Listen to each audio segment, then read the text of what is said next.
ಇದ್ದಷ್ಟು ಉತ್ತಮ. ಯಾಕಂದರೆ ಇವತ್ತು ಅವರಿಗೆ ಒಂದಿಷ್ಟು ನಾವು ಹೇಳ್ಬೋದು ಕೆಟ್ಟ ಕಾಲ ಐದೋ ಕಾಲ ಅಂತ ಅನ್ಬೋದು. ಆದರೆ ಅವ್ರು ತಂದುಕೊಂಡಂಥ ಕಾಲಕ್ಕೆ ಯಾರೂ ಜವಾಬ್ದಾರಿ ಅಲ್ಲ. ಅದಕ್ಕಾಗಿ ನಮ್ಮ ಕೆ ಎನ್ ರಾಜನ್ ಅವರು ಈ ದಿಶೆಯಲ್ಲಿ ಯೋಚನೆ ಮಾಡೋದು ಯೋಗ್ಯ. ಷಡ್ಯಂತ್ರ ಷಡ್ಯಂತ್ರ ಷಡ್ಯಂತ್ರ ಅಂತ ಹೋಗ್ತಾ ಇರೋದು ಮತ್ತೊಂದು ಷಡ್ಯಂತ್ರಕ್ಕೆ ಹಾದಿ ಆಗಬಾರ್ದು. ಕೆಲವೊಂದನ್ನು ಎದುರ ಬದಲಿನಿಂದ ಹೋರಾಟ ಮಾಡೋದು ಇರ್ತದೆ. ಇನ್ನು ಕೆಲವೊಂದನ್ನು ಮರೆಮಾಚ ಅಟ್ಯಾಕ್ ಮಾಡೋಂಗಿರ್ತದೆ ಪರೋಕ್ಷವಾಗಿ. ಇನ್ನು ಕೆಲವನ್ನ ಬುದ್ಧಿಮತ್ತೆಯಿಂದ ಅಥವಾ ನಮ್ಮ ತಿಳುವಳಿಕೆಯಿಂದ ವ್ಯವಹಾರ ಮಾಡಿ ಗೆಲ್ಲಬೇಕಾಗಿರ್ತದೆ. ಇವುಗಳು ಅಳವಡಿಸ್ಕೊಳ್ಳಿ. ಎಲ್ಲದಕ್ಕೂ ನಾವು ಮಾತಾಡೋದು ಒಳ್ಳೆಯದಲ್ಲ. ನಿಮಗೊಂದು ಒಳ್ಳೆಯದಾಗಿ ಹೇಳೋದಪ್ಪ ಅಂತಂದ್ರೆ ನಮ್ಮ ಸರ್ವಜ್ಞನ ವಚನ ನಿಮಗೆ ಗೊತ್ತದ.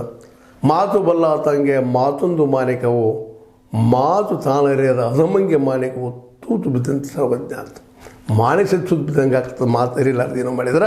ಯಾಕಂದ್ರೆ ತೂತು ಬೀಳೋಂಥ ವಿಷಯ ಅಲ್ಲ ಅದು. ಮಾಣಿಕ ವಜ್ರ ಹೊಡೆಯುವಂಥವಲ್ಲ, ಆದರೂ ಒಡೆದು ಹೋಗ್ತಾವೆ ಅನ್ನೋಂಥ ಮಾತು ಮಾತಾಡಿದಾಗ ಸಹಜವಾಗಿ ಇವತ್ತು ಕೆ ಎನ್ ರಾಜನ್ನ ಅವ್ರ ನಾಲಿಗೆ ಅವ್ರ ಬಲಿಯಾದಂತ ಹೇಳ್ತಾ ಆದರೂ ಷಡ್ಯಂತ್ರ ಬಿಡ್ತಾ ಇಲ್ಲ ಅನ್ನೋ ಮಾತು ಅವ್ರಿಗೆ ಮತ್ತೂ ವೈರಿ ಆಗ್ಬೋದು.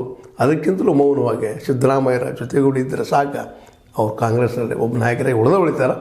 ಮತ್ತು ಇನ್ನಷ್ಟು ಏನೋ ಕೇಳ್ತಾ ಇದ್ದಾರೆ, ಬಿ ಜೆ ಪಿ ಹೋಗ್ತಾರ ಅಂತೇಳಿ. ಸಹಜದ ಬಿ ಜೆ ಪಿಗರು ಅವ್ರನ್ನ ಹೇಳ್ಕೋಬೇಕು ಅನ್ನುವಂಥದ್ದು.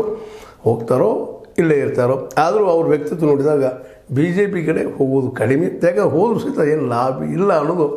ಯಾಕೆ ಇವ್ರ ಜೊತೆ ಇನ್ನೊಂದವ್ರು ಬರಬೇಕಲ್ಲ, ಒಬ್ಬರು ಹೋದ್ರೆ ಏನು ಲಾಭ ಇಲ್ಲಲ್ಲ. ಒಂದು ಗುಂಪನ್ನು ಹೋದಾಗ ಗೌರ್ಮೆಂಟ್ ಆಗುವಂಥದ್ದು ಮೋಸ್ಟ್ಲಿ ಅಂತಹ ತಪ್ಪನ್ನು ಇವರು ಮಾಡಲಿಕ್ಕಿಲ್ಲ. ಆದರೂ ಬಿ ಜೆ ಪಿ ಅದನ್ನು ಕೆಲಸ ಮಾಡ್ತಾಯಿದ್ದಾರೆ. ಇದು ವಿರೋಧ ಪಕ್ಷದ ಕೆಲಸ ಅಂತ ಹೇಳ್ತಾ ಇದು ನಿಮ್ಗೆ ಲೈಕ್ ಆಗಿರ್ಬೋದು. ಲೈಕ್ ಮಾಡಿ, ಶೇರ್ ಮಾಡಿ, ಕಮೆಂಟ್ ಮಾಡಿ, ಜೊತೆಗೆ ಸಬ್ಸ್ಕ್ರೈಬ್ ತಿಳಿಸ್ಬಿಡ್ರಿ. H60 ನ್ಯೂಸ್ ಅರ್ಥ ಸೀತಾರಾಮ ಸತ್ಯದ ಕೈಗೊಂಡೆ ವಂದನೆಗಳು.